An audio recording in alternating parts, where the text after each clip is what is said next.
warahmatullahi wabarakatuh. Perkenalkan, nama saya Grisalia Cantik Luciana dengan NPM 120020111 dari kelas 2D Manajemen. Saya di sini akan menjelaskan jawaban dari soal yang saya pilih, yaitu tentang perkembangan cryptocurrency di Indonesia dan perkembangan di negara lain. Yang pertama, saya akan menjelaskan tentang perkembangan cryptocurrency di Indonesia.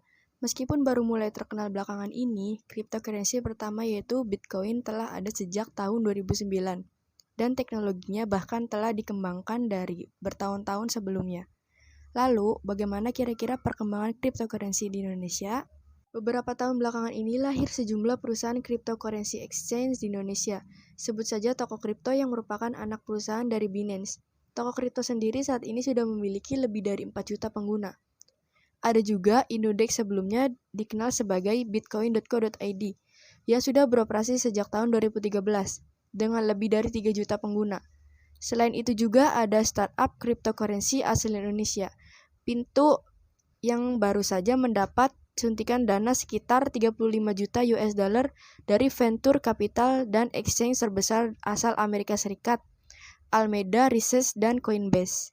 Selanjutnya hadir pula platform kripto baru bernama Nanovest yang dinaungi oleh perusahaan asal Indonesia, Sinarmas. Juga ada Bybit, perusahaan exchanger kelas dunia asal Singapura. Perkembangan startup kripto yang menjamur dan bertumbuh di Indonesia terus mendapat dukungan dari berbagai pihak. Salah satunya adalah Upstart yang dikenal sebagai komunitas cryptocurrency asal Indonesia yang dibentuk oleh Andi Villa Junior. Andi selaku CEO Upstart menegaskan Upstart siap mendukung startup cryptocurrency potensial dari Indonesia dengan memberikan support, advice, pendanaan, koneksi, dan lainnya. Pengumuman pasar pertukaran kripto yang terpisah dapat ditandai sebagai awal untuk dukungan pemerintah yang lebih banyak terhadap mata uang kripto di Indonesia.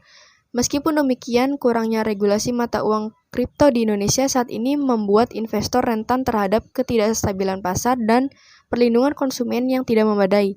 Dengan demikian, mata uang kripto bukanlah sebagai pilihan yang aman bagi investor Indonesia pada saat ini. Minimnya regulasi pemerintah tentang mata uang kripto di Indonesia menjadi indikasi minimnya perlindungan dan pengawasan kripto di tanah air. Pemerintah juga harus membuat langkah-langkah preventif untuk melindungi para investor atas bentuk investasi baru. Pada akhirnya, meskipun mata uang kripto belum menjadi investasi yang aman di Indonesia, mata uang ini masih memiliki masa depan yang cerah jika terdapat lingkungan kondusif untuk mendukung pertukaran mata uang kripto di Indonesia.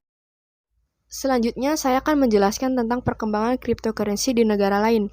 Cryptocurrencies atau mata uang digital merupakan alat tukar yang transaksinya dilakukan secara virtual atau melalui internet. Sebut saja Bitcoin, Ethereum, Litecoin, hingga Dogecoin adalah contoh dari ribuan jenis uang kripto. Konsep awal mata uang kripto muncul pada tahun 1980-an, merujuk kepada money crisis. Ketika itu, seorang ilmuwan komputer dan matematikawan Amerika bernama David Chaum menemukan algoritma khusus yang kemudian menjadi dasar dari enskripsi website modern dan transfer mata uang elektronik saat ini. Chaum kemudian mengembangkan penemuannya hingga periode 1990-an dan melahirkan mata uang digital yang bernama DigiCash. Namun sayang, inovasinya ini gagal berkembang. Meski begitu, penemuan David ini memiliki peran penting dalam pengembangan mata uang kripto selanjutnya. Belasan tahun kemudian, seorang insinyur perangkat lunak andal bernama Wei Dai menciptakan B-Money. Melansir The Balance, B-Money memiliki konsep dan sistem yang lebih modern dan kompleks dari DigiCash. Lagi-lagi, B-Money gagal berkembang dan tidak berkesempatan digunakan sebagai alat tukar. Memasuki akhir 90-an dan awal 2000-an, muncul perantara keuangan digital yang konvensional dan eksis sampai saat ini, yaitu PayPal.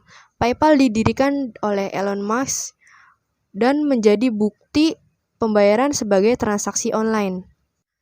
Setidaknya ada beberapa negara yang melegalkan Bitcoin. Negara berikut ini merupakan surga uang kripto karena memiliki nilai adopsi yang tinggi. Yang pertama itu ada negara Amerika Serikat. Volume perdagangan Bitcoin di Amerika Serikat sangat tinggi dan negara ini dinilai selalu paling terdepan dalam hal uang digital. Yang kedua itu ada negara Jepang. Survei statistik yang dilakukan ke 1.000 responden di Jepang mencatat kepemilikan cryptocurrency ada sekitar 4%. Yang ketiga ada negara Denmark. Meski belum mengakui mata uang resmi, transaksi menggunakan Bitcoin bisa digunakan di Denmark. Negara ini disebut sebagai rumah cryptocurrency bagi 1,37% penggunanya. Yang keempat ada negara Korea Selatan. Di Korea Selatan, presentasi pengguna Bitcoin sekitar 3,79% dan layanan tersebut dinilai aman. Bahkan siapapun dapat dengan mudah membeli Bitcoin lewat gerai 7-Eleven. Selanjutnya yang kelima ada negara Finlandia. Finlandia membebaskan pajak untuk pembelian Bitcoin. Data AAA mencatat persentase kepemilikan kripto Finlandia sebesar 1,88% dan sudah difasilitasi mesin ATM untuk transaksinya. Selanjutnya yang keenam itu ada negara Nigeria. Mengutip dari bitcoin.com, pertumbuhan pengguna uang kripto di Nigeria sangat tinggi dan meningkat di kalangan anak muda sebesar 2,11%. Selanjutnya yang ketujuh ada negara Cina. Bitcoin di Cina sudah dilegalkan dan bisa digunakan untuk transaksi resmi.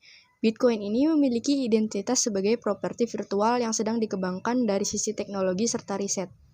Yang kedelapan ada negara Ukraina. Situs bitcoin.com menyebut di kuartal 1, Ukraina mengalami peningkatan pertumbuhan pengguna Bitcoin sebesar 86,68%. Yang terakhir itu ke-9 ada negara Rusia. Negara yang melegalkan Bitcoin selanjutnya Rusia. Melalui lembaga pajak federal, di negara ini Bitcoin bisa digunakan untuk transaksi dengan persentase kepemilikan uang kripto sebesar 11,91%. Sekian penjelasan dari saya, kurang dan lebihnya mohon maaf. Wassalamualaikum warahmatullahi wabarakatuh.